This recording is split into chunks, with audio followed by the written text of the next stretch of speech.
You're tuned to The Drive on your 24/7 home of the black and gold. Steelers Nation Radio.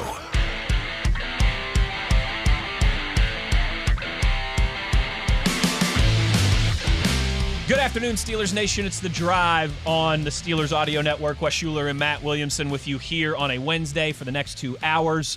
And Matt, listen, I'm excited every day. Yeah, of course. You know, you and I, we say this a lot. We don't, swing hammers on a roof. We're not pouring concrete. We're, not crunching numbers in an office or doing life and death stuff in a hospital. Like, we talk about football for a living. We're not exactly on the chain gang. It's most days are exciting and fun, and you're ready for the conversation. Yeah. But we've got some fun stuff to get into today.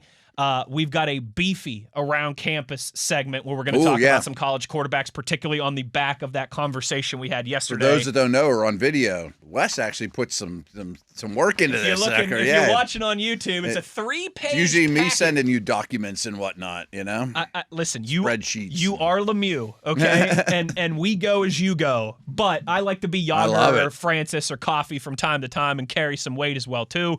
So we have a beefy around campus conversation today. We're going to talk to our buddy Chris Halicke in hour number 2. Awesome. We have got to get back to, this is on me, something I forgot to do last week, our look through the Steelers' upcoming opponent and pick somebody off their roster. Oh, I would have picked Chase, by the way. I wasn't too upset about missing it last week because I thought that was a pretty easy one. That game might have went a little different if they could have put Chase in black and gold. I certainly think if Jamar Chase would have been wearing black and gold, the Steelers might have found a way to get a win, and we'd be sitting 5-1 and real pretty right now.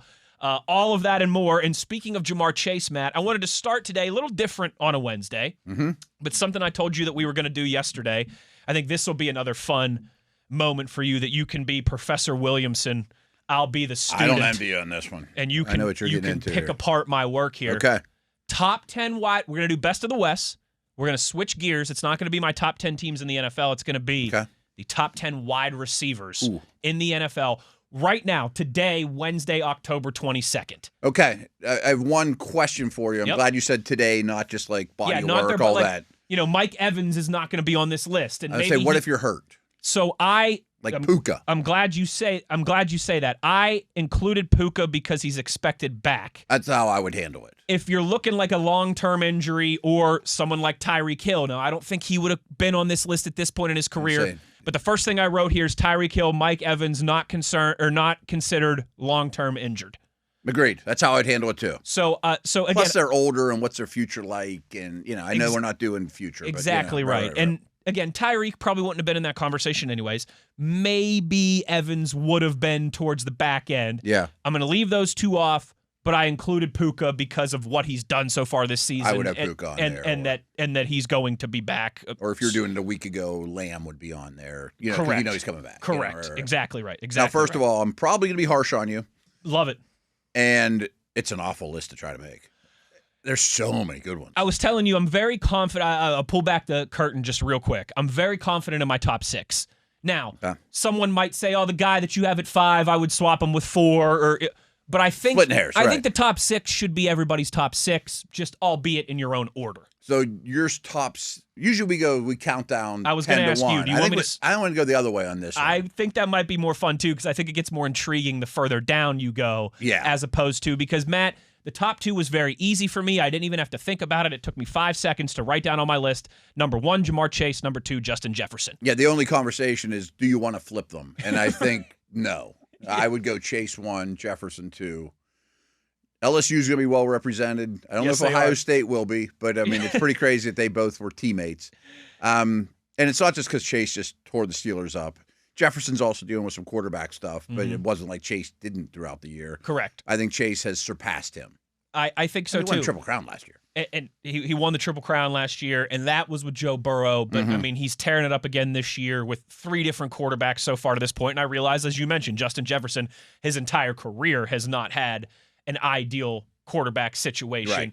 Had a couple good years of Kirk Cousins, good year of Sam Darnold, but not Joe Burrow in a Triple Crown type season. Yeah. But I give Chase a slight edge.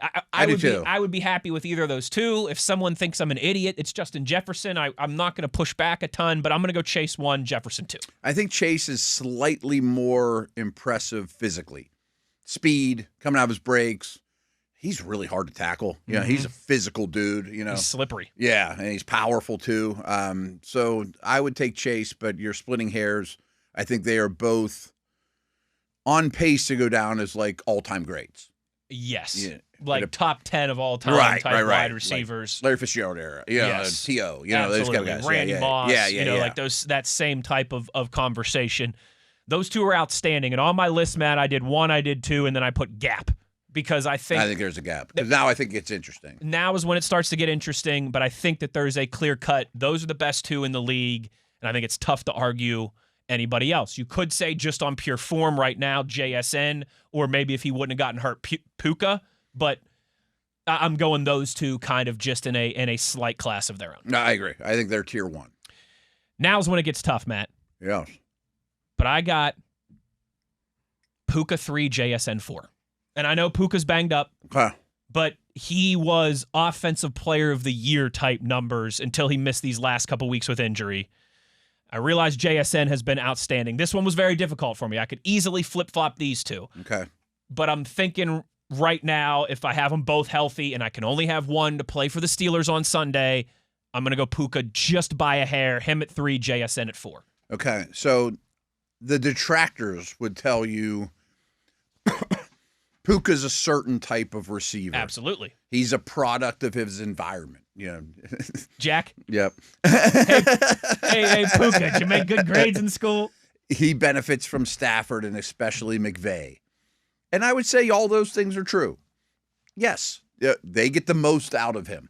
So maybe his production is a tick better than his tape. Okay. I mean, I think McVay's the best coach in the league. That's what great coaches do. He's got a Hall of Fame quarterback throwing to him. They use him extremely well. And I would not have considered Puka a top 5 guy a year and a half ago. Totally. Now I think he's 3 because he is a killer in the run game. I mean, he blocks like Myles Garrett on.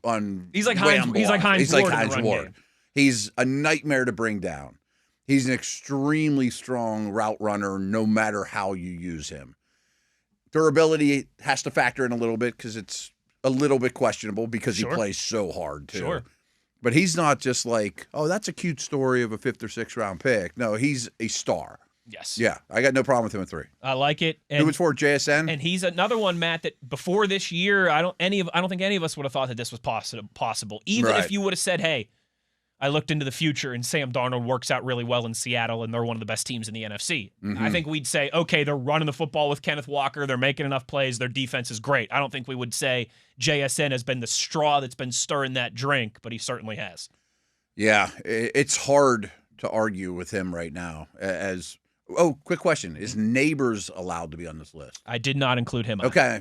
Yeah. I should have mentioned that too. I say previous rules, we got to make sure he's not on the list. Okay, good. Sorry, I meant to mention that when I talked about Tyreek Hill. I know. It's like there's another LSU guy coming up. Right. Yep. I'm glad we didn't because he's not he's in out the picture. For the rest of the year. He's not in the picture. It'd be one thing if he was going to be back in November. Yeah. Then he would probably absolutely be on the list. Then he'd be considered. I'm not going to fight you on JSN. I mean, I'm shocked that I'm to that point with him. Because even like when the Steelers played Seattle earlier in the season, I'm like, boy, this guy's really good. He's getting all the targets, massive target share, already had an explosive week 1. But I don't know that he attacks all levels of the field yet. Is he a chain mover? And is he a outside the numbers? Sure.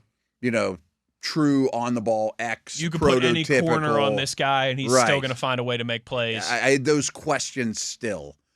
I think he's erased both those questions, though. I mean, I think we talked about him yesterday. He's unbelievably fluid. He might be the best route runner in the league from either outside or the slot, where he's still his specialty.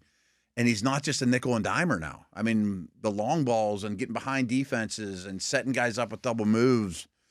Yeah, he's in that conversation. And I don't know if you have these guys on the list or not. I'm sure you considered them.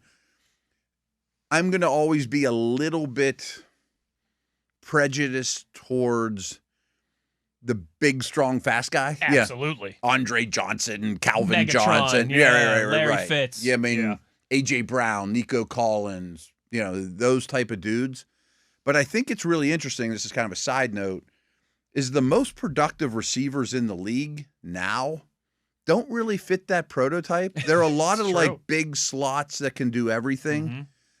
St. Brown, you know, I mean, like a lot of these type of guys where he's coming up here soon. Yeah, they may not have been super high picks that jump off the screen that run 4.2s and or Randy Moss. You know, I mean, Moss is like the prototype for this conversation. He looks like a gazelle out there. But I think the way defenses are playing and the way offenses are moving, some of these, like Hines Ward, would have been better now than then. You know what I mean? Totally. Yeah. Totally.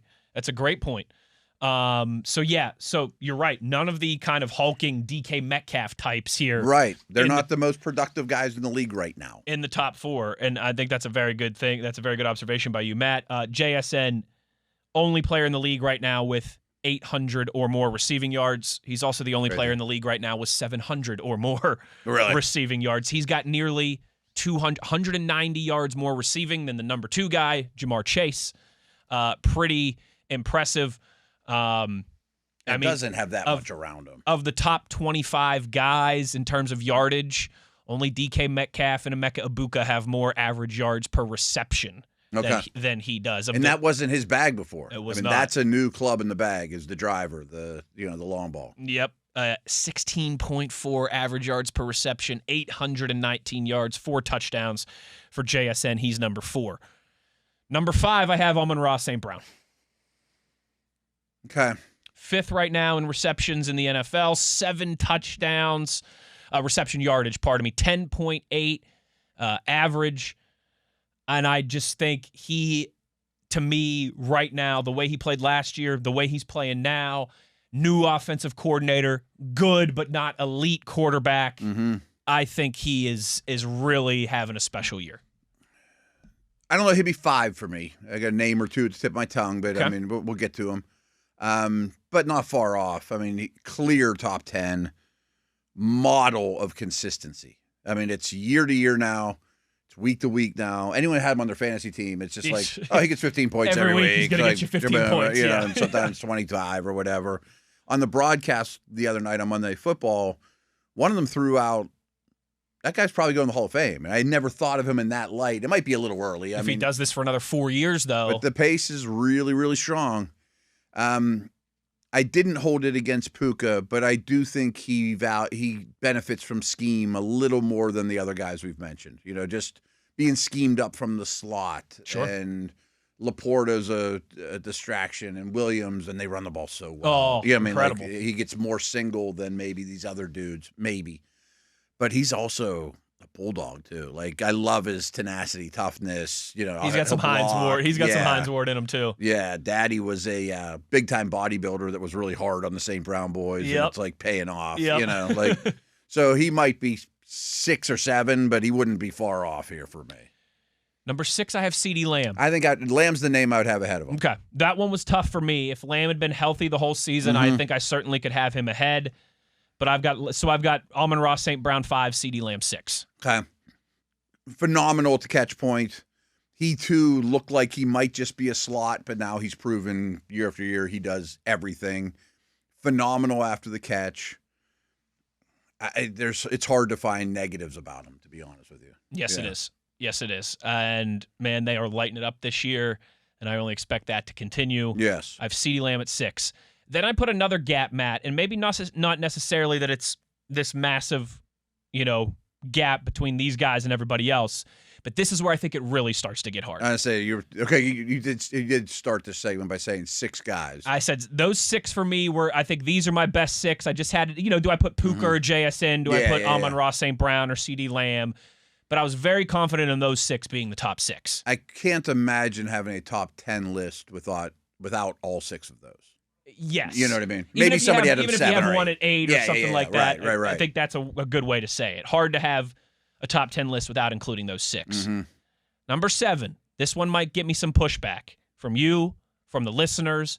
But remember, this is like the guys that I would want right now, today, on Wednesday, October 27th. I've got George Pickens at number 7. Wow. He's top 5 in yards, Matt, in the NFL right now. He is the only one who has done that with less than 50 receptions. He's also the only one who has done that with less than 40 receptions. Yeah. He has the second most touchdowns in the NFL. Again, all these other guys that are at the top of the receiving list in the NFL right now, 50 receptions for Njigba, 58 for Chase, 54 for Puka, 50 for Amon-Ra St. Brown. He's got 36. I mean, and he is fourth most in the league in yards. He is, where did I just had it here? Second most in touchdowns, and he's doing it with less of a target share than all these other guys. I realize he has been on fire the last couple weeks with CeeDee Lamb out of the lineup. See, but I think that checks another box. I think it does, he's too. He's not Higgins to Chase. And I will also say he this. He can be Batman. I will also say this now. If we're doing this same exercise a year from now, he might not even be considered for my top 10. Because maybe I didn't consider him for the top 10, but you're making a strong case. Because maybe he gets a contract. Like, there's a lot of volatility. There's a lot of volatility in one-offs with Pickens right now. If this was, a list of guys that I want for the next 5 years, I don't think he'd even be considered. Mm-hmm. But this is who I want if I'm lining up on Sunday. He is playing at an insanely high level right now in a contract year. I'm not saying that all of a sudden he's turned a corner and the Steelers made this massive mistake. I'd still make the trade, I think, today if I were the Steelers. Yeah. But the way he's playing right now, compared to some injuries and some other guys, I've got GP at 7. I mean, it's hard to argue in terms of I think there's two different conversations. Who's had the best year? I mean, because JSN might be one. Sure, sure. Or who's the best football player at the position today? But in terms, Pickens has definitely had one of the top 10 best years of any receiver, without a question. Yes. And you laid out all the numbers that backs it up, and the film 100% follows that up. But is he one of the best 10 receivers walking the planet right now? I think is more the conversation. And I wouldn't have considered him for my top 10. But when you said it, I kind of went, I get it. Because who wants to play against him? I mean, we saw that here. I mean, right. He does rare stuff all the time. When he's engaged like he is right now, he's one of the better receivers in the NFL. Yeah, and he is. So coincidentally, every Wednesday I do a Locked On Dynasty show, and the other host is Marcus Mosher. He was actually a guest here. Dale and I had him on one time. But he also hosts Locked On Cowboys. Yes. I was going to say, I know that name from somewhere. He's actually lives in Erie. He's a really, really good dude. Has he jumped on with us Radio Row at the Combine before, maybe? Not live. Okay. But okay. But anyways, we were just talking off the air. He's like, my Cowboys are really happy we got Pickens. And I'm not saying that it's a bad trade for the Steelers. I think there's some addition by subtraction there. We've gone into that over and over and over.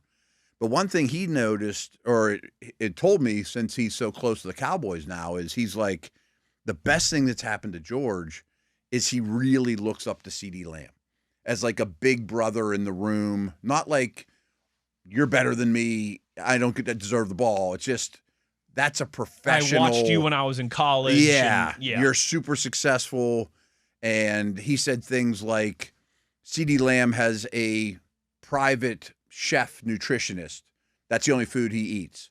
Well, every meal he brings George. Like he's taking George under his wing. There's like a lot of value in that. He's really got him on the straight and narrow. Not that George was, like a huge partier or druggie or beating up women or anything terrible like that. But I think the maturity that Lamb has instilled in him, and Pickens is eating it up like crazy, has a ton of value because the talent's crazy. I mean, and I'm glad you differentiated there, because there is a massive difference between being immature and being a problem. Right, and being a bad person. Being a bad person. There is a massive difference there, and I think there is, without a doubt, a lot of maturity issues that GP had to grow up from. That does not make him a bad person. Right. But yeah, I can totally see that. I mean, that stuff is real. If he's smart, I hope he goes back to Dallas for his best case. I mean, just keep it going. If they're going to give you a good contract, take it. Don't go be the one in Cleveland. Sure. You know what I mean? Right. Don't go be the one in another bad situation and be frustrated and losing your mind, a couple weeks into the season type thing. I mean, since the Steelers drafted him, we knew he could be a top 10 receiver. Absolutely. Yeah. Absolutely. So again, this was where it really got hard. And I tried to go with right now more than the backdrop of what we know from the past. Mm-hmm. Now I'm getting really tough. Number 8, I got Emeka Egbuka. Top 5 in touchdowns. Great season. 5th in touchdowns right now, 7th in yards right now, on an offense where he's really needed to be a guy.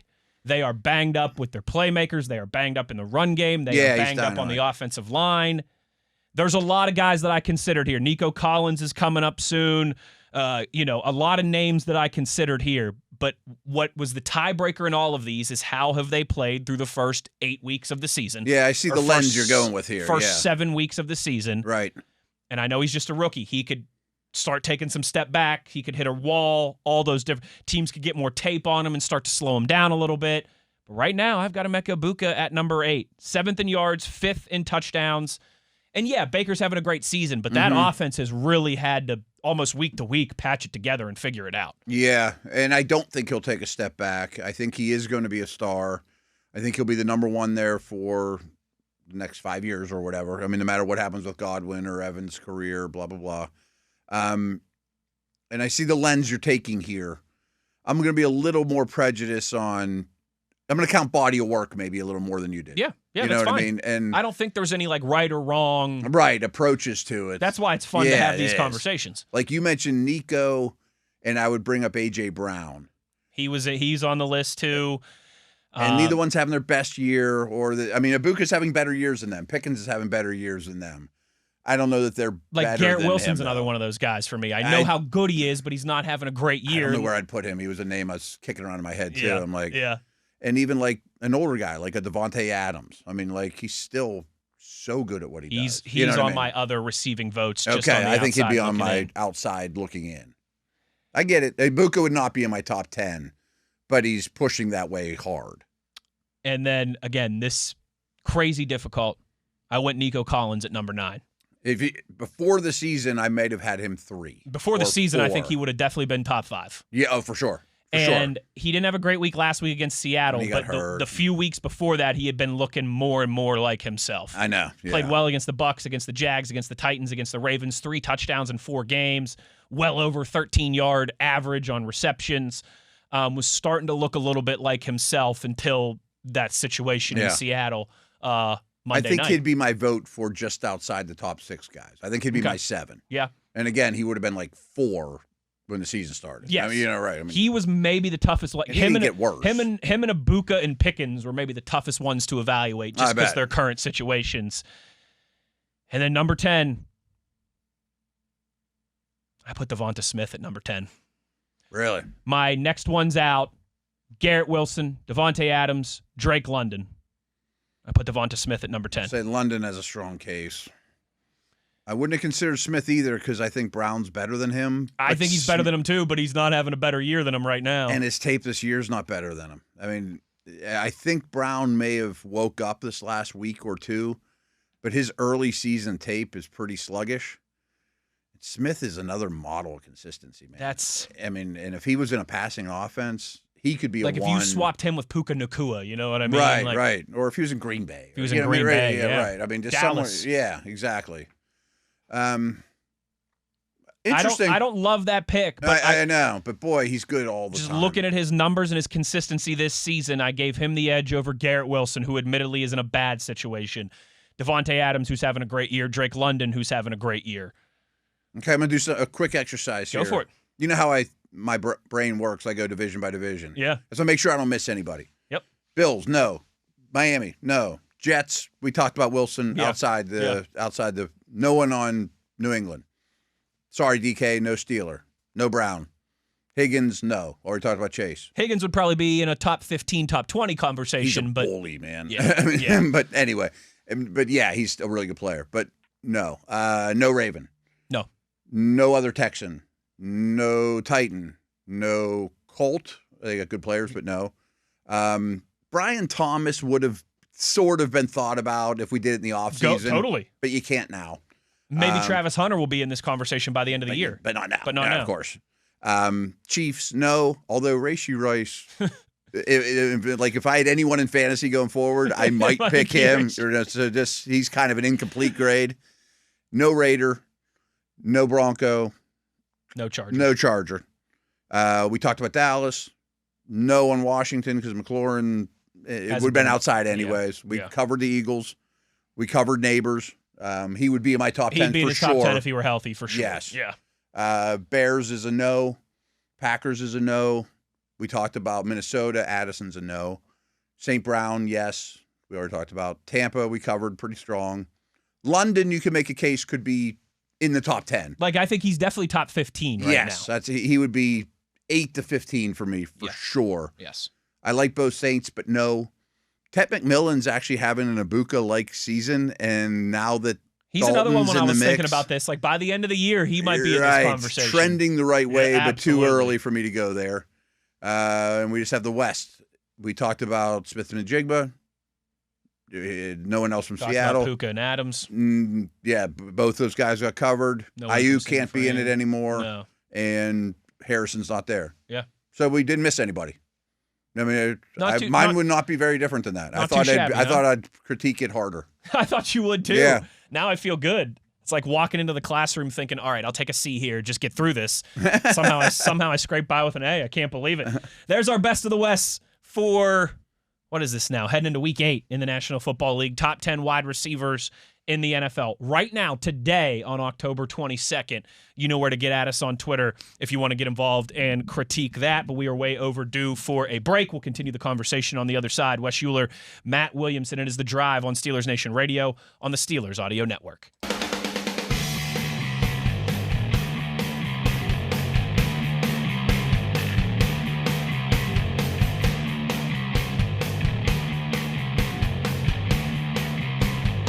Back on the drive here on a Tuesday, Matt, and we have got some Steelers news that is more global Steelers news than kind of current day-to-day Steelers news, but certainly always something that we like to hear. 4 Steelers have advanced in the voting into the next round for the Hall of Fame class of 2026.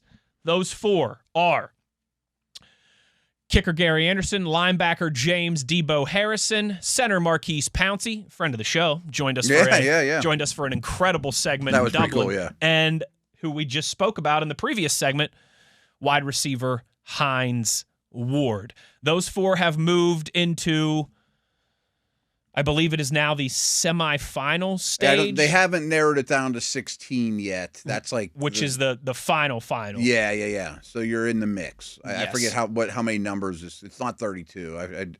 I don't know how many from this layer of the process. But there's a lot.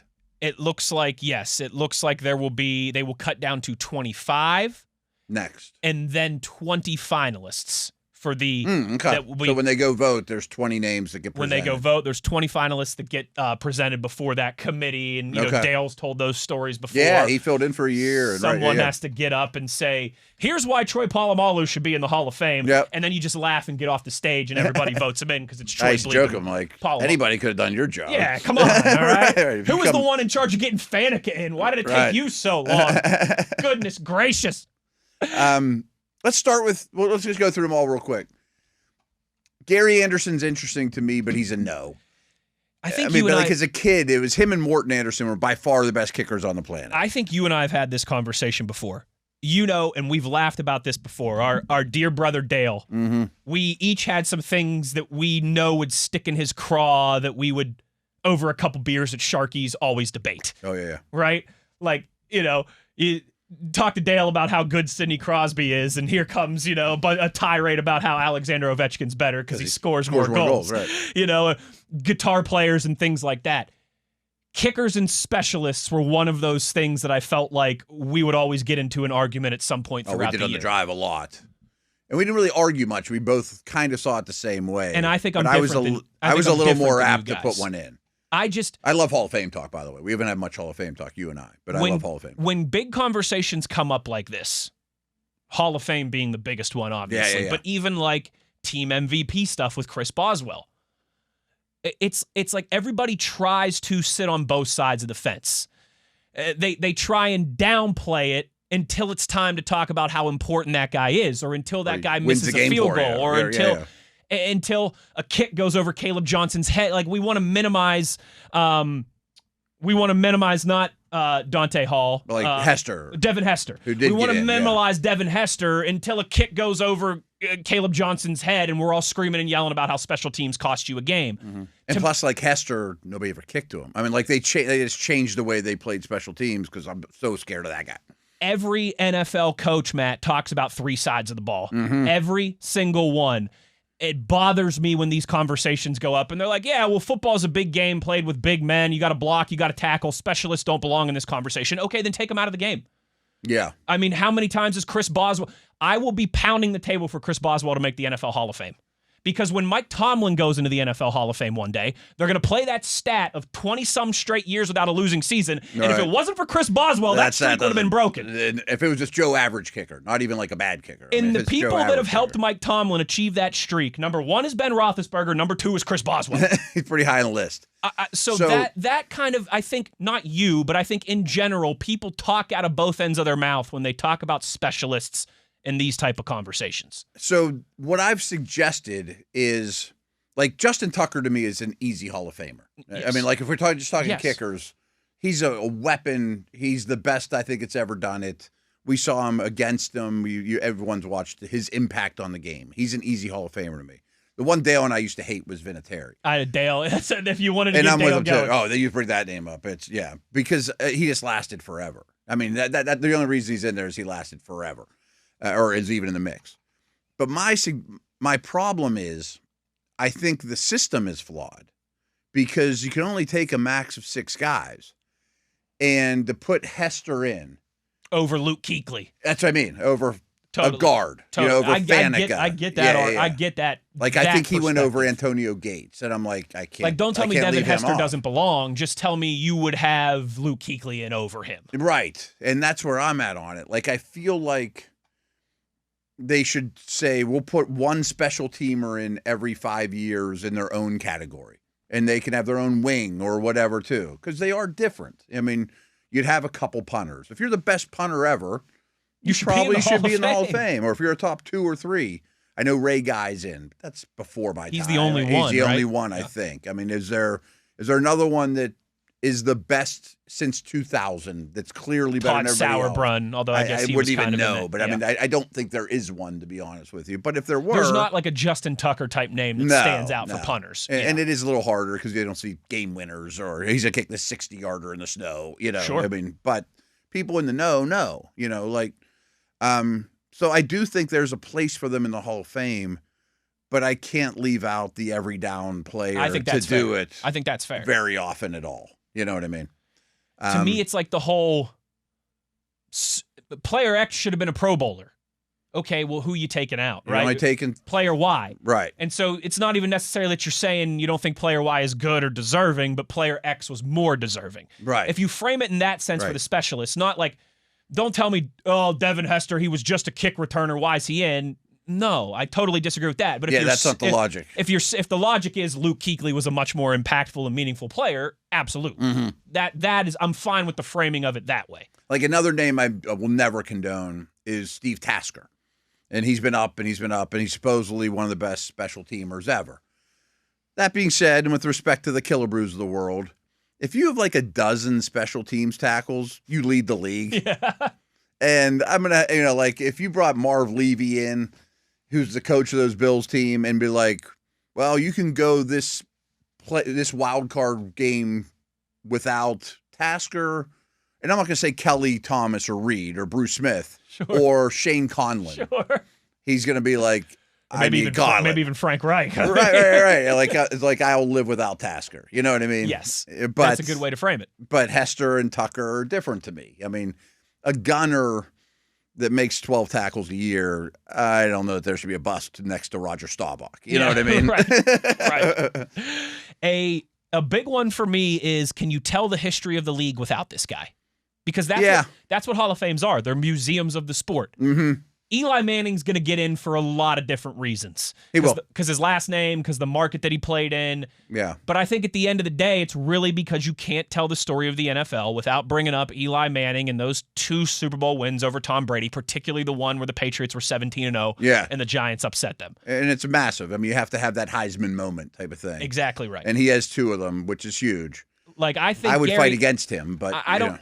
And I kind of would. He's the one maybe kind of exception to the rule. Like Eli You just did your top 10 receivers. Rarely, if you did a top 6 quarterback list, he would ever be on. Correct. Never. I mean, probably maybe never. But he has a lot going for him in terms of his family name and the market that he played in. Oh, he's a go. The one thing that I will give to him is that you can't tell the story of the NFL without his name coming up in big moments, and that's a big part of this. I don't know if Gary Anderson's quite to that point, but I think he's close. I don't either. I think he's about as close as a kicker can get. Yeah, I mean, again, I was born in 73. He came in the league in like 80, like right around like when Tunch and Wolf, joined the team. Yeah. And up until he retired, him and Morton Anderson, who is in the Hall of Fame, were the best kickers. I mean, it was kind of an Ed Reed, Polamalu situation. Yeah. And Morton was a little better, but he also kicked in a dome and not Pittsburgh and Baltimore, et cetera, et cetera. But I don't look at Gary Anderson to me as the weakest case of that group of the Steelers. And frankly, to cut to the chase, I don't think any will go. I don't think they will either. Ever. I think of all three of those. I say this all the time when Hines Ward's name comes up. I think he's the most polarizing. He's a tough one. He's a tough one. Numbers don't help. The numbers don't help. He's a real eye test guy, as opposed to just looking at him on a stat sheet. And that gets harder and harder for the wide receiver position, where it has changed so much in the 20th. And there's such a logjam right now. In the 21st century, and there's so many good ones, and there's a lot of, like you said, guys that you look at right now that are going in the Hall of Fame. I mean, your list was crazy. They're great players. And some who just retired in the last couple years as well, too, who are going to be in there. And your point about the position changing so much, like, with all respect to Swan and Stallworth, like, who are the great receivers in the 70s? There aren't many at all. No. Like, frankly, I don't think Drew Pearson's that good. He's in. He had to wait forever to get in. He was a Veterans Committee guy. But he finally got in. It's like Swan, Stallworth, Clifford Branch, and there's like 3 good receivers in a whole decade. And then the 80s gets a little better. Moats used to yell at me about this all the time. But my kind of blanket statement is, and maybe we could call the Eli Manning rule the exception rule, but like, if you have to ask, the answer is no. That's my initial feel on when them. Troy Polamalu comes up on the ballot, no one's asking if this guy deserves to be in. When Ben Roethlisberger and Tom Brady go up on the ballot, no one's asking if those guys deserve to be in. I used to 1,000 believe that theory, and that's still my backbone of the Hall of Fame. It's short answers, yes or no, whatever comes off tip of your tongue immediately. But over the last like 5 years, there's been 2 or 3 guys almost in every class where I'm like, that's a discussion, but they're not a yes. I agree with that too. Like, yes, hey, he's a great player. They're all great players. I mean, I remember when Kevin Mawai went in, and I'm like, I actually put something on Twitter. I'm like, congrats to all the Hall of Famers, but one of them didn't belong, and he saw it and wore it back or something. And I'm like, what a jackass I am. But anyway, I think Pouncey's better than him, but that doesn't mean you should go. Have I ever told you my story about the Hall of Fame and Brian Dawkins and him coming after me on Super Bowl Sunday in 2020? Like, he's in, and I think he's kind of like a Hines Ward level Eagle legend. And I'm not sure he's one of the best safeties ever lived. Don't let him hear you say that, because he will attack you on Twitter on Super Bowl Sunday and send all of Eagles Nation descending into your mentions. I'll have to tell you. We don't have time for me to tell that story right now, but it's when I was working in Philly. I'm on the Eagles flagship. I get into an argument with one of the hosts about who's better, Troy Polamalu or Brian Dawkins. And you took Troy. And my closing argument was one of these guys was a first ballot Hall of Famer and the other wasn't. Yeah. And Brian Dawkins was listening, and Brian Dawkins was not pleased. And let's just say he tweeted at me like 5 times on Super Bowl Sunday. I don't think I'd want him mad at me or all the Eagle rabid fans either. Yeah, it was one of those days where I just had to put the phone down and just ignore it for about 48 hours. I know we don't have a ton of time, but my awesome Hall of Fame story is when I was director of football ops at Akron, the Hall of Fame is close enough that you can do official visits there. So I set that up that it would only be us in the Hall of Fame. It'd be the recruits, their family, and the Akron coaching staff. That's pretty cool. And we'd get like barbecue eaten or whatever. We'd bring stuff in. And then we just like walk the halls like night of a museum, That's really so I got to know the Hall of Fame like really well, and like it felt like the ghosts are talking to you, like Robin Williams should be there. When I was like middle school age, my dad and I over a couple summers we did all the Hall of Fames. So we did like Canton and Toronto one year, and then we did Springfield for basketball and Cooperstown for baseball. Like the next summer. I need to get back to Canton because it was pretty cool. It's so close. I was like awesome. 13, 14, so it's been 20 years since I've been there. Of the 3 non-kickers for the Steelers, Matt, Debo have the best chance to get in? Because, again, he is part of the history of the league. He's got one of the most famous Super Bowl plays, maybe the most famous defensive Super Bowl play of all time. Defensive Player of the Year. Defensive Player of the Year. Weight. I think both of those for him carry a lot of weight. So, for many reasons, I wish Dale was sitting here, but I don't remember exactly how he phrased it. I think he wrote an article for Steelers.com 4 years ago in Harrison's favor, and it's a really good argument because basically the crux of it is, like you said, but it's also there aren't many defenders in history that had a better 4, 5, 6 year stretch. It's kind of like the Terrell Davis argument that it's a flash in the pan. It's a great one. But was as good of defensive player as there was in the league for a pretty decent stretch, 4 or 5 years. And that's about enough of a stretch. Which is enough of a stretch. If there's enough Hall of Famers, other positions, you could be like, well, he's in. Mm-hmm. I mean, most of those guys are like Gale Sayers because they have crazy touchdown numbers. But I would say Harrison has the best chance. But what kills him, too, is he got such a late start. Yes. Yeah, I mean, but I also he didn't think be a late bloomer. I also think, too, again, part of that is the whole museum of football, history of football. Like, this guy was undrafted. He was cut a bunch of times. Yeah. And then he becomes Defensive Player of the Year, has one of the most famous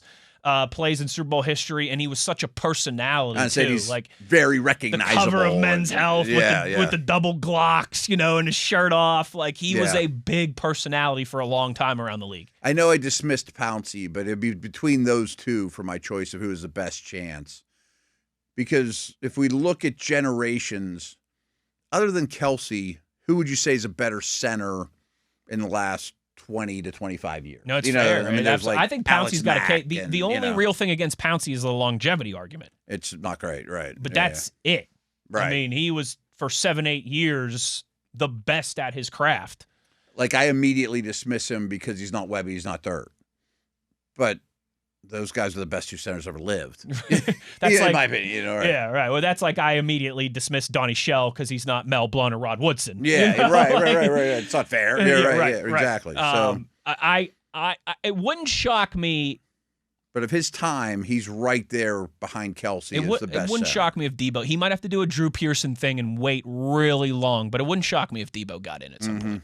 Just because, again, I think he is part of the museum of the NFL. I think it's hard to tell the story of the league without getting to those, late early 2000s years, and in no way you'd be able to talk about that time period without his name coming up a bunch of times. I know we're up against it, and but to wrap it up, I think Ben is your next Steeler Hall of Famer, without a doubt. Yeah, I don't think it'll be one of these guys. I think and Ben now at this point only has 2 more years. It's knocking on the door. Yeah, it's going to be. I think his class is loaded. I think it's like Gronk, and it's going to be one of the best ever. It really is.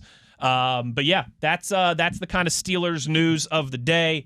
As those 4 guys, not first time for those 4, but have advanced. No, they keep. I bet they go to some of them will go to the next level. Gary Anderson, I don't think, will be one of the 25. I don't think so. And Casey Hampton had been at this stage for the last couple years, but did not make it to this stage. Which numbers really hurt him. I mean, that's why. If you didn't watch him every single week, you're going to look at his numbers on the stat sheet and go, hey, he's not. I think Wilfork gets in, but he has more rings.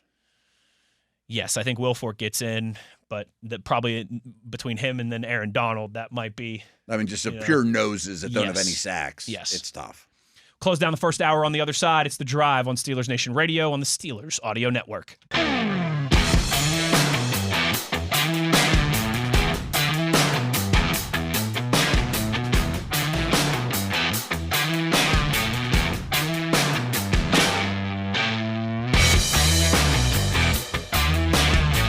Final segment of the first hour here. We went a little long in those first 2 segments. We were rolling. You said it was going to be a beefy show. It's going to be a beefy show. We haven't even gotten to our Around Campus segment yet. There's a lot going on. Haven't talked to Chris Halicke yet. Plenty going on here. And we just got to close down the first hour for a quick minute with kind of some Steelers news of the day, Matt.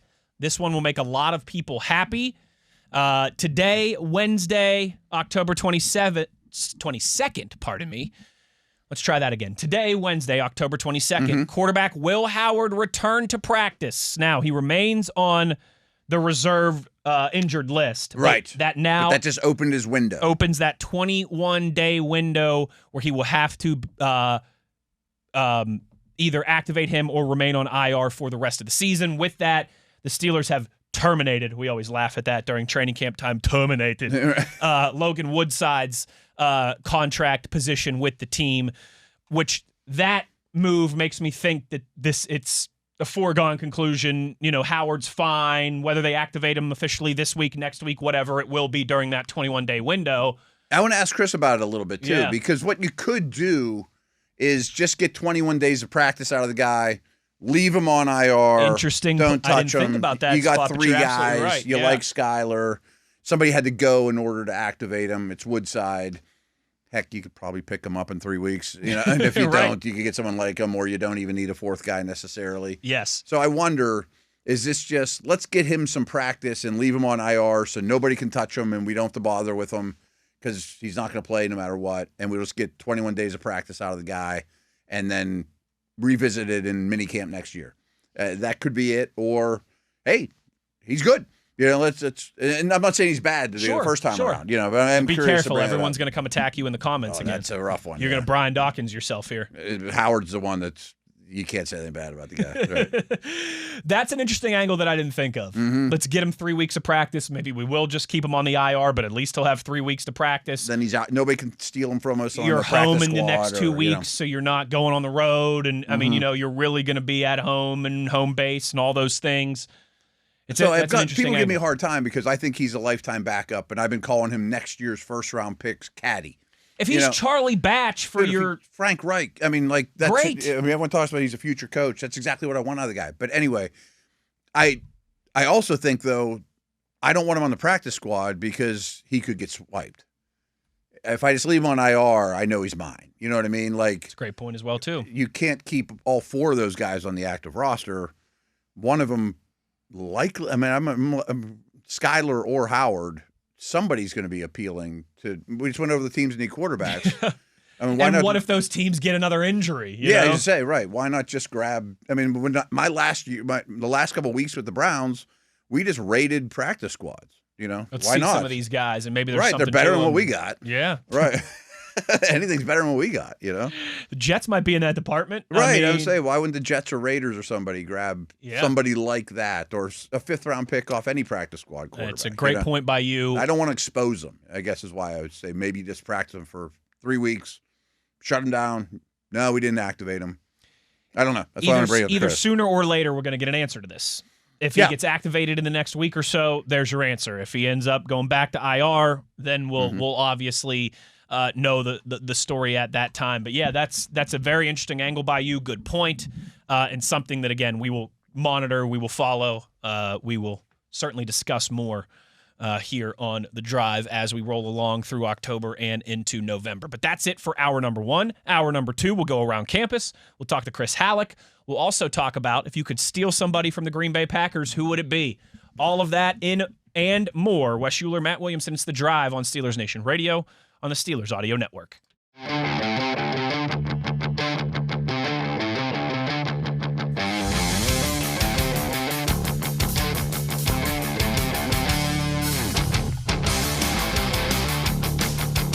Good evening, Steelers Nation. How we doing?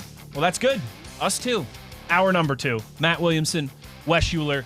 We are going to go around campus in about a half an hour. We are going to talk to our buddy Chris Halicke in about 10 minutes. But before we get to that, Matt, just a fun little exercise that the football dork and you and I discovered that we both like to do in our own minds, and now we'll do it on the show.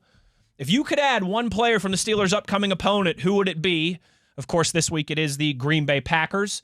And remember, you have to fit that. You have to consider everything: contract age, status, injuries, salary cap, injuries. It is not just you're turning off salary and everything on Madden, and you can add this guy to the team. You have to make it work realistically. So like Micah Parsons would be a heck of a conversation. Yes, my rule is you can't take a quarterback. Because Steelers, I think you always take a quarterback. I think that's a very good. Like we could have the conversation of would you take poor Jordan Love, make him sit behind Aaron Rodgers again, and then I didn't think of that. And then cut him loose. You've done this before, Jordan. Just sit out for the rest of the year, and we got a spot for you. Don't worry, after the time's season. yours next year, buddy. But then this one, and you mentioned Parsons, is almost like the Browns, where you just take the superstar player, even if it's not at a position. I don't care if he's expensive; he's $50 million a year, blah blah blah. But what would be an interesting conversation is if you broke the rules for this team and said, would you take Love or Parsons? I think you take the quarterback. Yes. Because he's a quarterback, because and he's I like him a lot too. And I like him, and he's still what? I mean, only like 27 years old, something like that. And this year aside, it's a need much more than an edge rusher is, for 100%. Sure. It's not like the coverage bear. Even if you were to pluck him off the Packers right now and put him on the bench until minicamp and OTAs in May, right? Exactly. Still a smart football decision. And you trade Mason Rudolph for a 5th-round pick, or whatever. Yes. I mean, that part's inconsequential. It's Parsons if quarterbacks are illegal.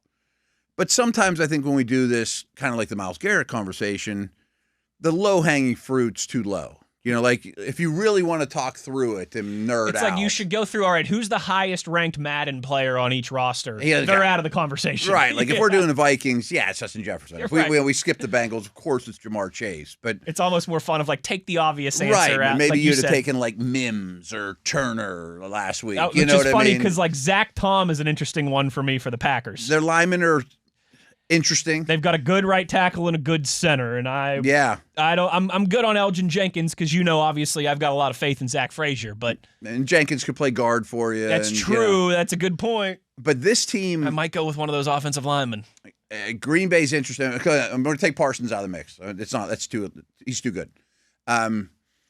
Their offensive line, I give them credit because they are so good at taking, like no other team in the league does this since like Munchak. Take mid-round picks and turn them into starters. And I don't think they have a star on their offensive line. I would say those are their best 2 guys. But the sum of the parts of their offensive line is greater. No, the whole is greater than – I get that wrong every time. The whole is greater than the sum of the parts with the Green Bay line every year. It's not just like we got Baselli and Munoz, just stars. Their 5 is always the best 5, and they work really, really well together. So – who else is in the conversation? There's a very interesting – well, Josh Jacobs, I think, is in the conversation. As much as we like Jaylen Warren. What a 2-headed backfield that would be. What a 2-headed backfield that would be. Yes. He has so much wear and tear on his body. He does. He plays really, really hard. That would almost feel like – I don't care about the contract. That would almost feel like a rental for the rest of this year, maybe next year. This year, next year. Xavier McKinney's a really interesting one to me. Okay, I like McKinney. Him and Deshaun Elliott are similar parts. That's the thing is he's a little more strong than I want. If they're a pair of shoes, they're both a left-footed shoe. Yeah. But they're nice shoes. I'd be very intrigued to see if I could get those 2 to work out at a safety position, and then hopefully you'd really feel settled in your secondary. And he would go a long way because he is highly versatile. I mean, he'd be a glue guy too. He could fill in a lot of gaps for you.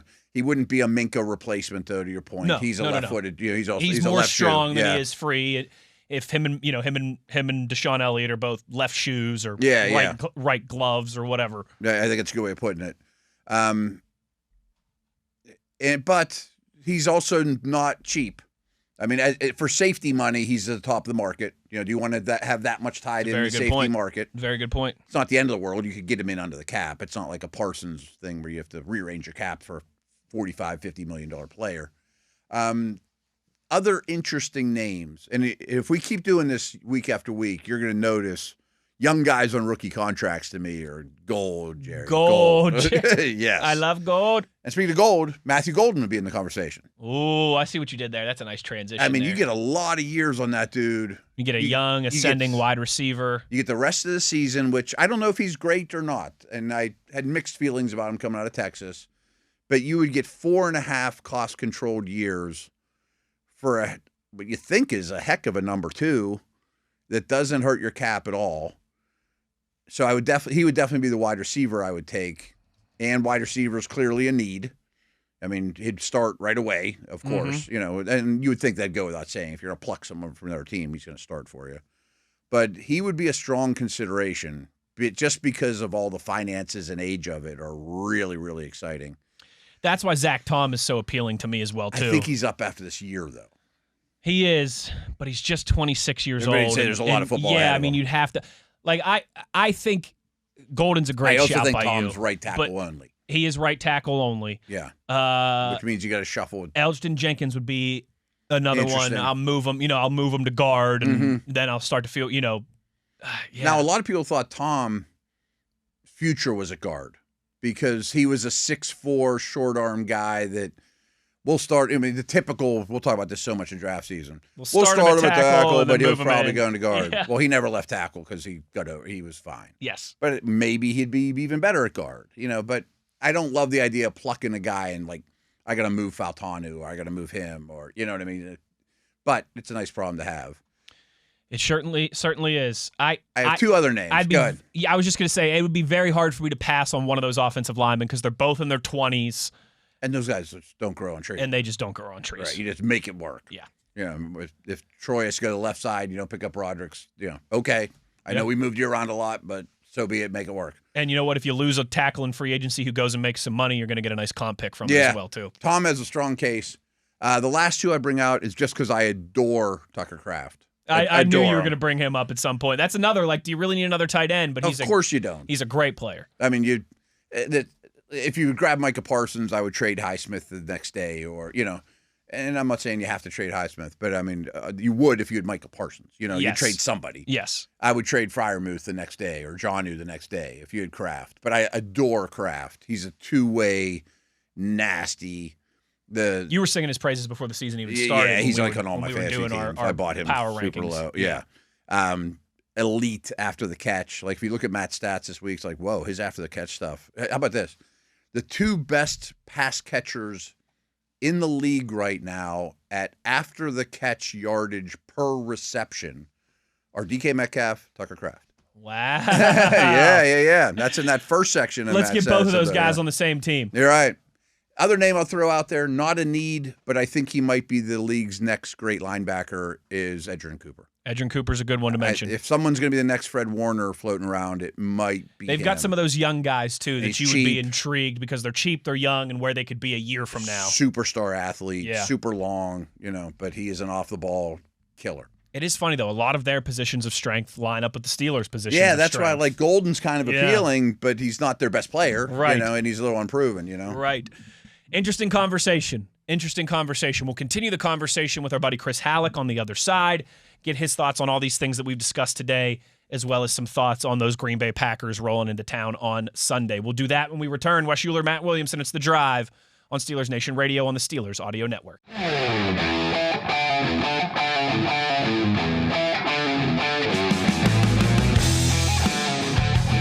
Back on The Drive here, and to the phone lines we go to talk to our buddy Chris Halicke. Of course, a regular here on this program, covers the Steelers for DK Pittsburgh Sports. Chris, thank you for taking the time as always. We appreciate it. And I didn't think that we would necessarily be starting with a Will Howard question with you here today before the show when this morning got going. But he has returned to practice, I should say, is now in that 21-day window to be activated. Do you anticipate that happening soon? Matt kind of floated the idea of, hey, maybe they want to get him some practice for a few weeks and still keep him on IR. Obviously, a lot of different ways that this could go. Right now, what is your best educated guess for what we'll see in kind of the Will Howard timeline here over the next couple weeks? Well, it's interesting because they just released Logan Woodside from the practice squad yesterday. So I don't think that that's a coincidence that they release Logan Woodside from the practice squad and then they activate or at least open the window for Will Howard to return from IR. So it's hard to say whether it's for sure that okay, he's definitely coming back. But they've been operating without an emergency third quarterback for a few weeks now, and it probably would behoove them to have one, whether it's Skylar Thompson or Will Howard. So my educated guess right now is that he'll eventually be activated and play a lot of scout team, quarterback, which is usually what you do if you're the third guy. But shoot, man, I think even Will, even though scout team is not necessarily the best opportunity for a quarterback to get reps, it's still reps in practice against NFL players. And I think from the conversations I've had with Will, he will take that over just being in a classroom, and that's pretty much it. I bet. And my logic behind thinking maybe they don't open the window is one of the four, and it's not going to be Rodgers or Rudolph, is that would then be on the practice squad and exposed. Right. No, I know what you mean. Because the thing is like with Will Howard, you don't. I mean, he's definitely not going to be on the practice squad. I mean, you definitely want to. He's going to be on the roster. He'll take one of the 53, and then he'll be your emergency third quarterback on game days. But I think for Will, like if Will were to have his way, he would want the reps in practice, even if it's a scout team. That's sense. What he would want. And I feel like if you ask any player, the best way to learn or the best way to get better is to play. Now, he won't be playing in games, unless something catastrophic happens, like you said with Rodgers or Rudolph. But the best way for him to get better in terms of playing is to play. So I do think, again, early on, I still have yet to talk with some more people about this, but my educated guess early on is that he'll eventually be activated in this 21-day window. Chris, it's a big week for the Steelers for a lot of different reasons. Not wanting to drop 2 straight games after that disappointing loss in Cincinnati on Thursday. Sunday night football at home, always a big deal. Steelers and Packers, 2 of the biggest brands in football, 2 of the biggest brands in American sports. But of course, the storyline of the revenge game, or I don't even know if revenge game is the right way to call it, but just Aaron Rodgers against the organization that he played for 18 years for the first time, as obviously he did not face them the last 2 seasons as a member of the New York Jets. How much is that something that is being discussed, is being talked about? Like, can you feel that Aaron Rodgers storyline down on the South Side here early in the week? Or does it seem like they are kind of singularly focused, not distracted by that, just focused upon the contest Sunday night and the opponent, the Green Bay Packers? Yeah, the players are not focused on the media narratives here. They're really not. They're just, and Aaron Rodgers himself, like he just spoke with the media today, and he's just like, this is not a revenge game. This is not. He may not have actually come out and said that about the Jets, but he kind of said it about the Jets. Yeah, that's a different feel, right? Yeah. It's kind of understandable, too. It was not, whenever he goes on Pat McAfee, and he's very, very open about what Aaron Glenn did in terms of having him fly across the country just to tell him that, hey, we're going to go in a different direction. Yeah, I could understand wanting some revenge, but listen, Aaron Rodgers played for the Packers for 18 seasons. He won a Super Bowl with them. He won 4 MVPs with them. And he said even though a lot of the people that he was close with are not there anymore, he said there are still people in that organization he's close with. And when he talked about it today, talked about the reverence that he has for being able to play for now 2 iconic, he called them cornerstone franchises in the NFL. And then he just starts beaming about how great of a sports town Pittsburgh is, and talks about going to the Penguins game last night and watching Sidney Crosby score a goal. And you could just see like how much he enjoys that kind of stuff. So, and he also said that the game would mean a lot more to him personally if the game were in Lambeau and not at Acrisure Stadium. But which I found that pretty interesting too. But no, this is not. I think I'm not going to speak for other reporters. That's not my job, but I think people are really trying to make this about Aaron Rodgers facing the Packers, and I really think that from the sense that I'm getting from the players is they are just wanting to win a football game, and that's Aaron is included in that. I'm sure it's true, especially after the way they lost, 10 days ago. It was not a good taste in your mouth, especially with the defense. Chris, I think we all can concede that Green Bay is a good football team. That this is at least a top 10 type of team, and they do a lot of things well. They have great edge rushers. Their run defense is basically the best in the league. Love is scary. I'm in love with Tucker Kraft. But I'm worried about Josh Jacobs in the running game more than anything. How about you? Yeah, especially with the way that, the Bengals were able to run the ball with Chase Brown. Now, it wasn't a high volume, but it was enough. Listen, when people talk about, the issues with the secondary and the coverage and the schematics and the technique and all that stuff, and trust me, I have plenty that I saw that made a lot of alarm bells go off. Mm-hmm. But I think there's some merit to what Mike Tomlin said about not being able to stop the run whenever he addressed the media in his press conference on Tuesday, because when you look at the Bengals' first 2 drives, when they punted, they threw the ball 10 out of 13 plays, 10 times on 13 plays. And when they did run the ball in those 3 carries, they only gained 11 yards, and it resulted in 2 punts. But then the first play of the third drive is when Chase Brown popped a 27-yarder, and then they happened to go down and score a touchdown. So you got to stop the run. You got to because it does make a difference on what it does for your pass rush. It makes a difference for how those guys up front can play. They really can. I understand it. It's a cliche. People don't like to hear it, but they really can pin their ears back and just get after the quarterback. They don't have to necessarily worry about, okay, is Chase Brown going to tear us apart here, or is Joe Flacco? They can make the offense one-dimensional, and then they can go after him. But whenever you're not stopping the run, that offense, and Matt LaFleur is a very, very smart offensive mind. He's going to, if they can find a way to run the ball with Josh Jacobs, they're going to be able to have that entire playbook at Matt LaFleur's disposal, and that is not something that you want. We're talking about, like I said, in my opinion, one of the better offensive minds in the game.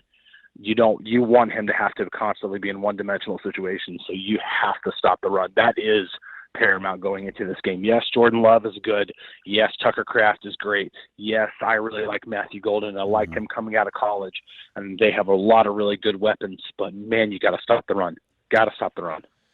Yes, you do, certainly. Just a couple more minutes here with Chris Halicke, DK Pittsburgh Sports, joining us here on The Drive. Chris, it's been kind of a weird week of conversation. A lot of pessimism when we discuss the Steelers' defense in that performance Thursday in Cincinnati, but plenty of optimism when we discuss the offense. I think that has been there from Aaron Rodgers all season, and we saw it once again Thursday. But Matt and I continue to be impressed from what we've seen from Jaylen Warren, by what we've seen from Jaylen Warren and the Steelers' offensive line. It feels like while there is certainly it's more difficult, I think, to see some of the silver linings after a loss like that, but one of them I thought was absolutely the run game, Jaylen Warren, and an offensive line that, after taking their fair share, certainly, of lumps early in this season, is starting to feel like they're moving that tide in the other direction and playing some of their best football as well. Listen, I'm actually writing about the offense. I'm not writing about Aaron Rodgers facing the Packers. I'm writing about the Steelers offense on our app on DK Pittsburgh Sports about it actually today. I'll give you one little stat nugget. This offense over the last, since the Dublin game, since they switched, or I won't say switched, but they started using Spencer Anderson and started doing the jumbo stuff. They lead the NFL in percentage of runs that go for 10 yards plus. Mm-hmm. They are running the ball very, very efficiently. They are now fourth in the NFL in rush EPA. That's for the season. That's what these last 3 weeks have done. They had 100 yards against the top-ranked, or at the time, top-ranked rush defense in the NFL. This offense is trending in the right direction. Now, very few negative plays, too. Yeah, and I think that goes into good. Right, yeah. Yeah, that goes into those efficiency stats like EPA exactly. And stuff. And that's why, because when you look at the totality of what they've done for the season, you're like, wow, 3.9 yards a carry, that's not that great. And less than 100 yards per game, for the season, that's not that great. But then you look at EPA and stats like that, you're like, yeah, but they're never going backwards. Mm-hmm. And that helps so much in terms of turning 1st and 10 into 2nd and 6 way more often than then having 2nd and 9 or 2nd and 11, those really long situations where you become one-dimensional. We just talked about that from the defensive side of the ball. That's what you want from a defense, is to make the offense one-dimensional. You definitely don't want that when your team has the ball.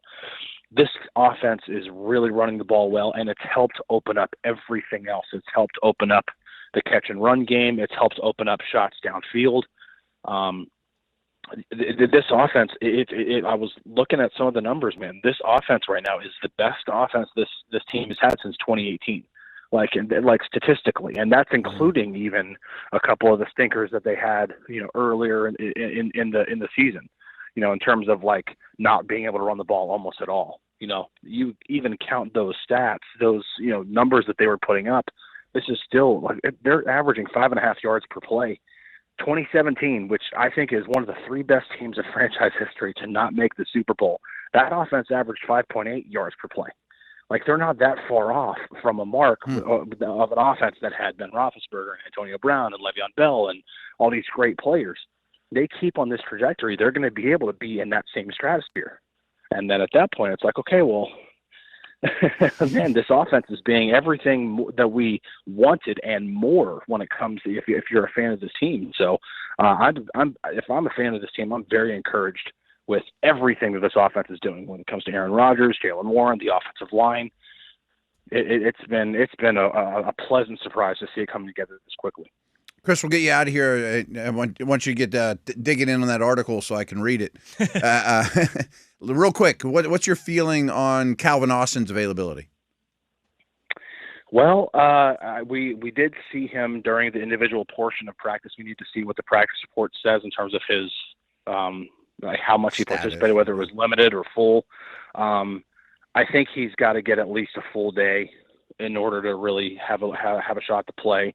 If he's got 3 limited days, maybe there's a chance. But the good thing is that he was on the field right away, like first day of practice this week. Again, we have yet to see, what level of participation. But I think if he can be limited, today, tomorrow, and then give it a full go on Friday, that's probably a pretty good indication that even if he gets a questionable tag, that at least, even if he doesn't quite get there and can play, he's getting really, really close. So him returning to the practice field today is a great step in the right direction. That's what we like to hear. Chris Halicke, DK Pittsburgh Sports. Little under the weather, but you can't tell. Delivering like a professional. Chris, thanks for the time, buddy. Hope you feel better, and we'll be looking forward to all your coverage this week. Hey, thanks for having me, guys. I appreciate it. There he is. There he goes. Chris Halicke, great stuff from him, as always. And good on you for getting that Calvin Austin question in at the end. I was curious. That's another big thing to keep an eye on as we get closer and closer to Sunday night. And, of course, tomorrow on Thursday, we will have a deep dive into both teams' injury reports, which is a big day in the injury report department, of course, Thursday. When we come back, one more segment, Matt. You know what that means. I know what you're up to. You're psyched. Rodney Dangerfield, Steve Blutarski. It's time to go back to campus. It's time to go around campus when we return. A little quarterback conversation to piggyback off of what we talked about yesterday, as we'll do our kind of once-a-week look at some NFL draft stuff. We'll do all that and more potentially as we close this thing down. Wes Uhler, Matt Williamson. It's The Drive on Steelers Nation Radio on the Steelers Audio Network.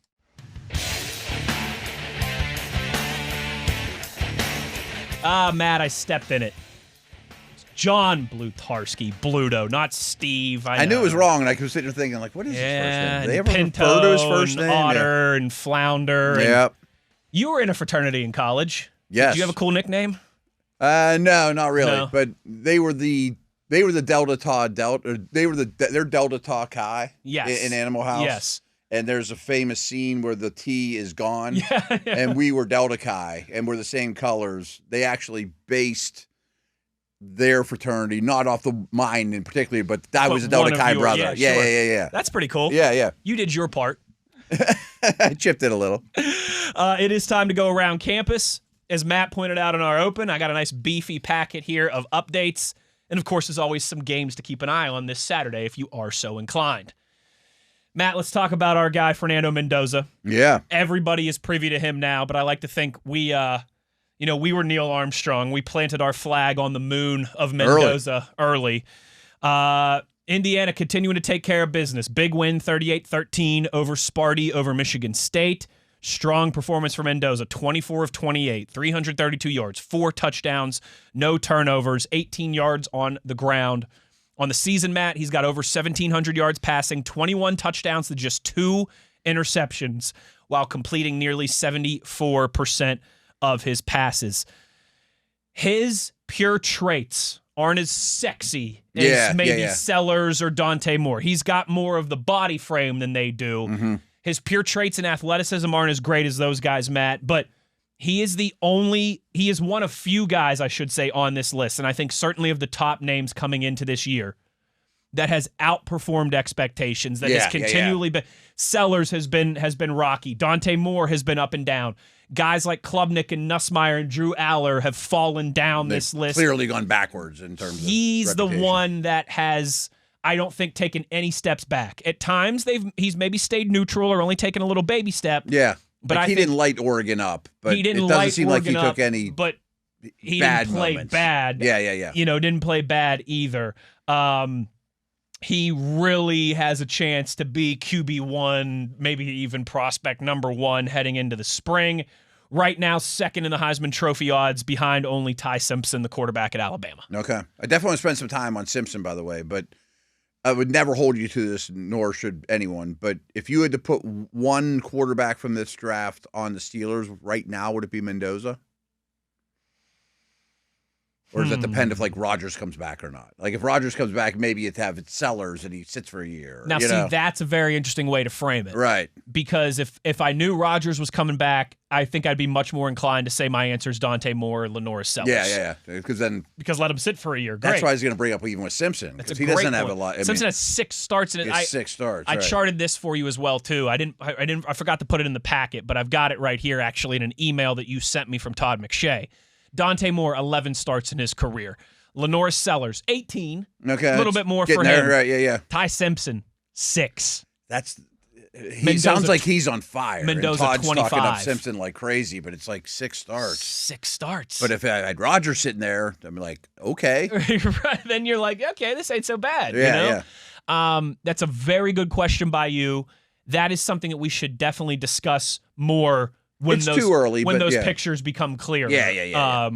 But that is a great point. But Mendoza, 25 starts. That is substantially more than the rest of the. I mean, Sellers has 18. That's not too far behind, but just 11 for Dante Moore, just 6 for Ty Simpson.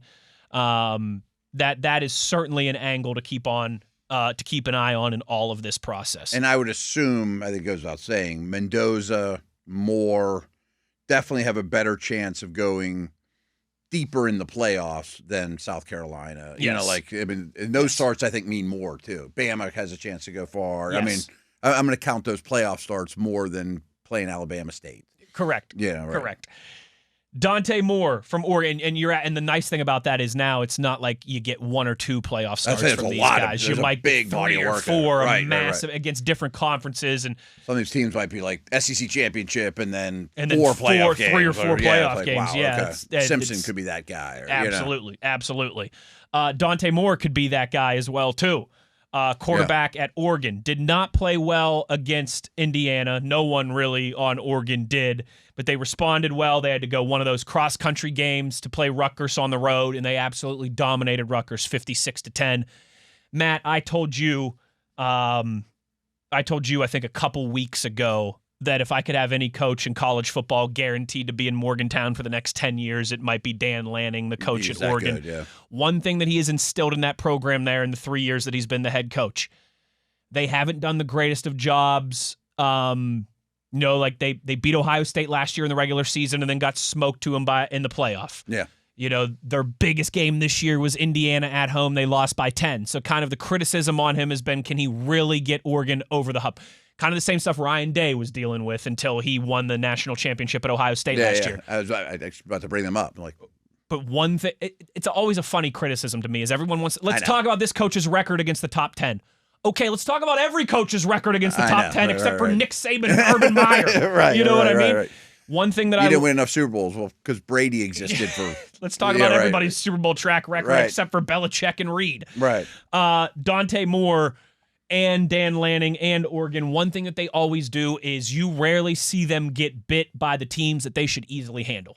They don't lose that. When they play someone like Rutgers, they win 56-10 just about every single time. Penn State. Exactly right. And Dante Moore, albeit in a blowout loss where he didn't have to do much, responded well, 15 of 20, 290 yards, 4 touchdowns, did throw 1 interception, but added 49 yards on the ground. It's I bet they cover the spread a lot. They cover the. You know what I mean? They cover Maybe it's a 30-point spread, but they win by 40 all the time. Yeah. All the time. He's got 19 touchdowns, just 4 interceptions on the year. One thing that I love about Dante Moore that continues to jump off the page is when things break down, when he has to go off script, he's probably the best in college football at that. When it's not, here's your first read, here's your second read, he does a great job of when things break down, still being able to make chicken salad out of chicken scratch. Now, it'll obviously get way harder at the next level. No doubt. Of course. I mean, people chasing him and the complexity of it all. But that's a good start. I mean, that's how Jackson Dart's getting by right now. Exactly right. He does some of that Jackson Dart stuff, but I think even at a more impressive, a higher level. Mm-hmm. The third and kind of big name, Lenora Sellers, continues to struggle a little bit on a team that is struggling. 17 of 25, just 124 yards, 1 touchdown in their loss this past week. They are in a hellacious stretch here of just playing top 10 after top 10 team, and they're not a top 10. They are not even close. Right. His physical tools are inevitable, immense, right? Noticeable, immense, jump off the page at you. He's probably the most gifted guy on this list, right? He's the one that if you're telling me right now all of these guys pan out in the pros, who's the best? Who are you taking? Lenore Sellers. If the one that maximizes his potential. If it's the pie in the sky scenario, they're all going to get all the juice that they have to squeeze at the next level. Give me Lenore Sellers. Like when he came out of the womb, he got more than anyone else. Exactly right. I would be crazy intrigued to see what we'd be saying about him if he was on an Oregon or he was on an Indiana or an Alabama or an Ohio State. Pretty cool you can lump Indiana with those teams. Right now you can. You certainly can. Yeah. He's one of those, to me, still has a lot of opportunities to put some real good stuff on film because he's still got a lot of opportunities against some great teams. But he has not had the wow factor this year that I think we all expected heading into the year. So you know so much more about college football than I do. Like, I'm trying, and maybe you don't even know this, but does he have to declare for the draft before transfer portal stuff? Like, no, for example, like if Simpson came out and Moore came out, could he be like, I'm going to transfer to Bama or Oregon and replace them? Yes. Before having to make his draft decision. Especially if Shane Beamer, the head coach of South Carolina, ends up taking another job. Okay. I think he loves Beamer. I think he's attached to Beamer. I think Shane Beamer's a very good coach. If he ends up leaving South Carolina to go to Florida, or I don't think it's going to be Penn State, but like a bigger opportunity. He's Frank Beamer's son, who was the legendary coach at Virginia Tech forever. Yeah. He's kind of shied away from the Virginia Tech stuff in the past. I'll always be Frank's son there, but maybe Virginia Tech makes him an offer that he can't refuse. Might just be home, yeah. And it's and Sellers then decides, okay, my coach is leaving, I'm leaving. The transfer portal opens, Matt, the second week in January. Oh, it's way earlier. Which is a very weird thing because that's when the playoff is going on. Yeah. I don't know if you remember, but the Penn State backup last year, who's now Missouri's quarterback that we talked about a couple weeks ago, he had to do that last year.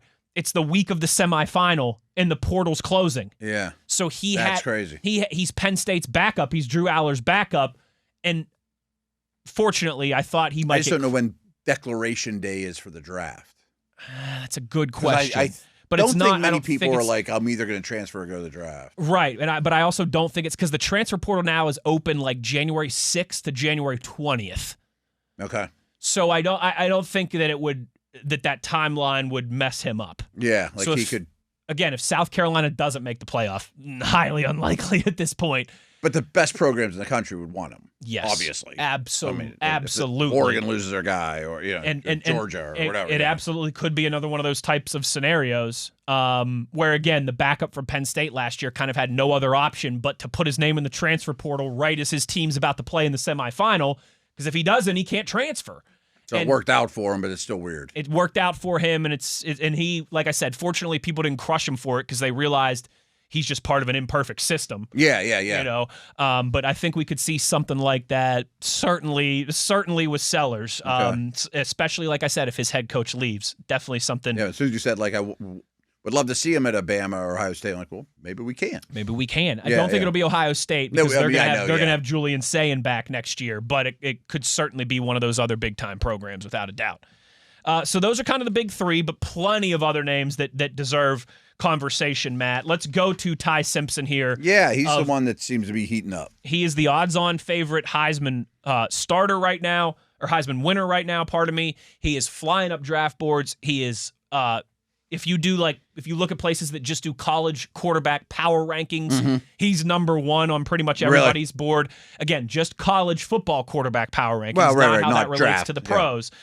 In just 6 starts, though, Matt, he struggled, as did Alabama, in that season-opening head-scratching loss to Florida State, especially head-scratching now because Florida State stinks.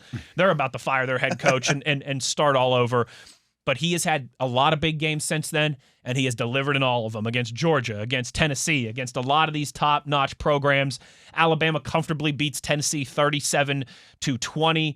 He was 19 of 29, 253 yards, 2 touchdowns, 0 interceptions. He's poised. He's accurate. Matt, he completed passes to 8 different receivers in that game. He's not just throwing to Devonta Smith or throwing to Jalen Waddle, which, some Alabama quarterbacks have And I know done they got in the a young past. stud, Williams or whatever, is a big-time receiver.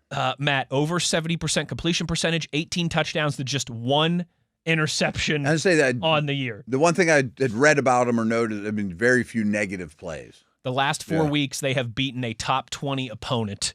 And last 4 weeks. He's had almost no negative, efficient, steady, clutch, eliminates the negative like you always like to bring up, which is very important. 6th in college football in passing touchdowns, 10th in yards, 10th in passer efficiency, and again, against about the best competition that you could draw up. Wow. Okay. The only negative thing I can say about him in his draft stock right now is that he's only played 6 games as a starter in college football, which is a very small sample size. So when it's all said and done, he'll probably play another 10 at most, 8 at most, something like that. Right. Now, he could come back. He could have another year of eligibility if he wants to. And Alabama might say, hey, we'll find $10 million. I'm sure he's for making you. a decent buck, yeah. And that's something to keep an eye on with a lot of these guys. A lot of these guys could come back if they want to for another year. Mendoza could. Dante Moore could. Lenore Sellers could.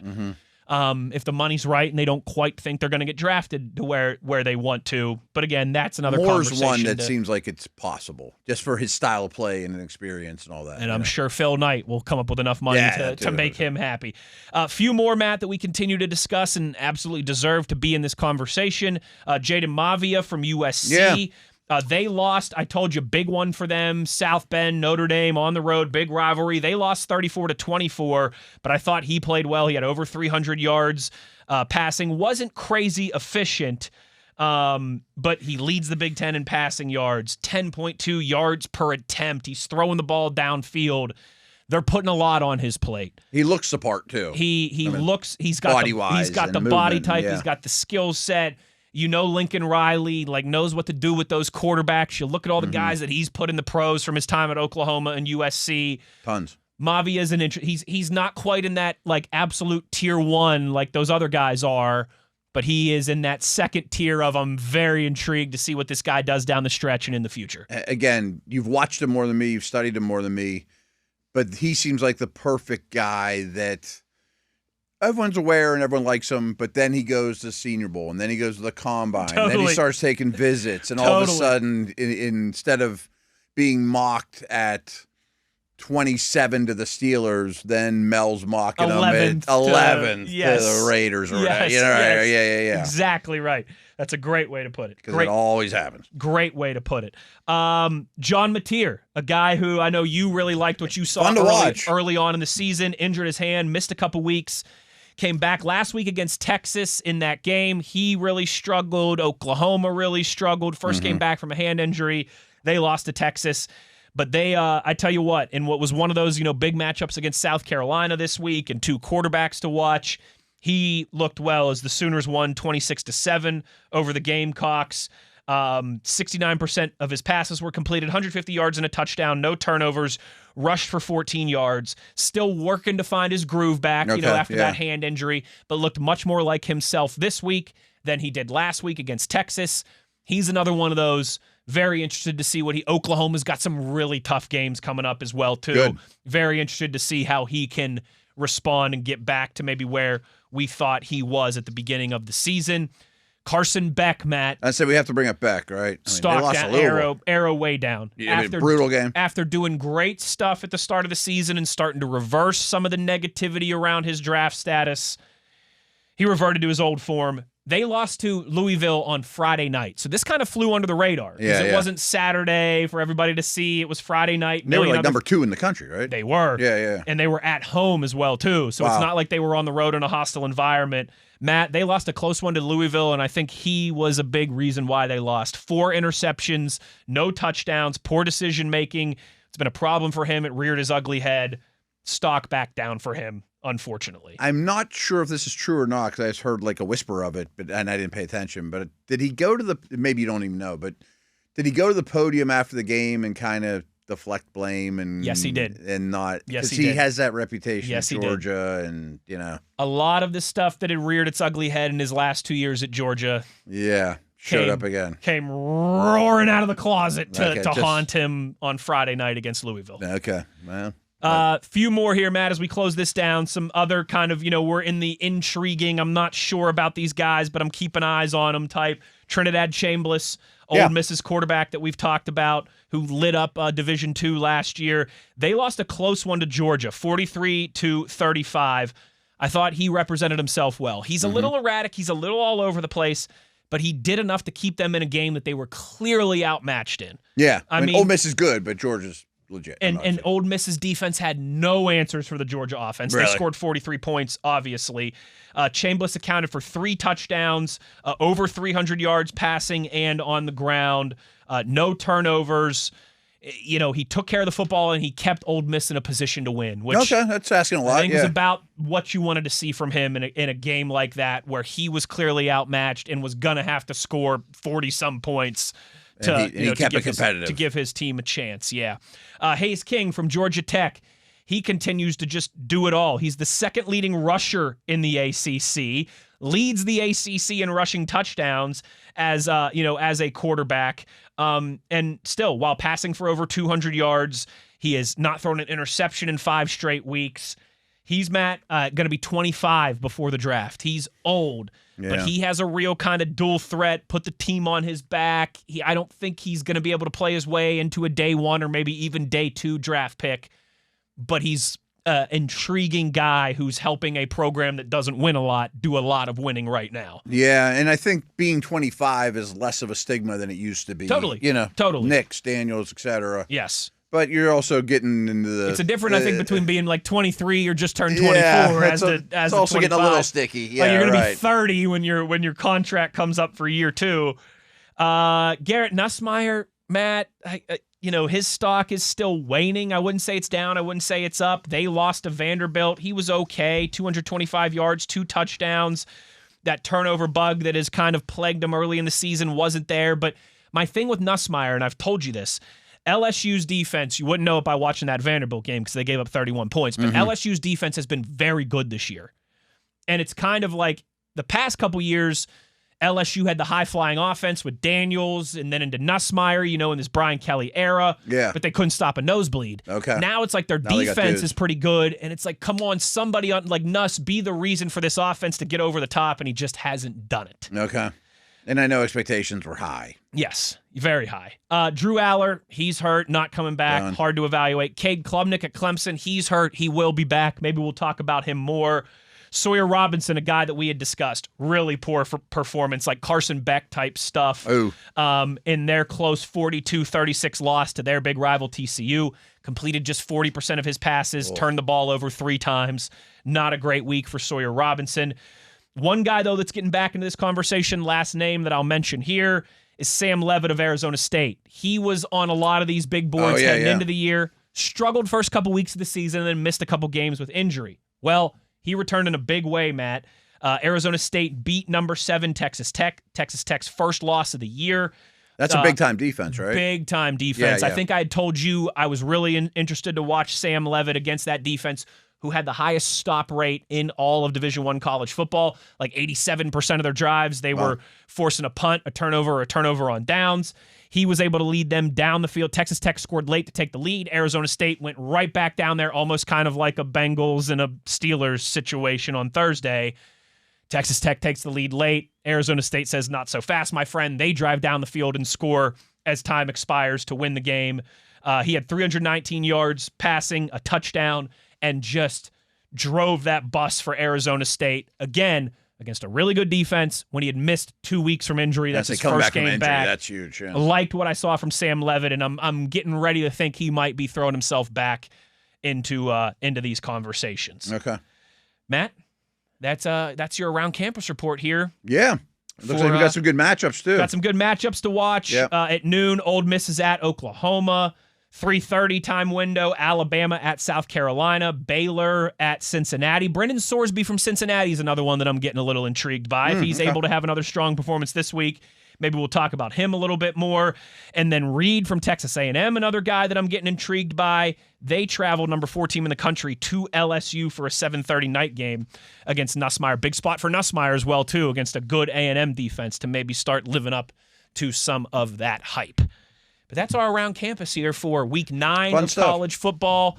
And that'll do it for our show today, Matt. Enjoyed the program today. Good stuff from Chris Halicke.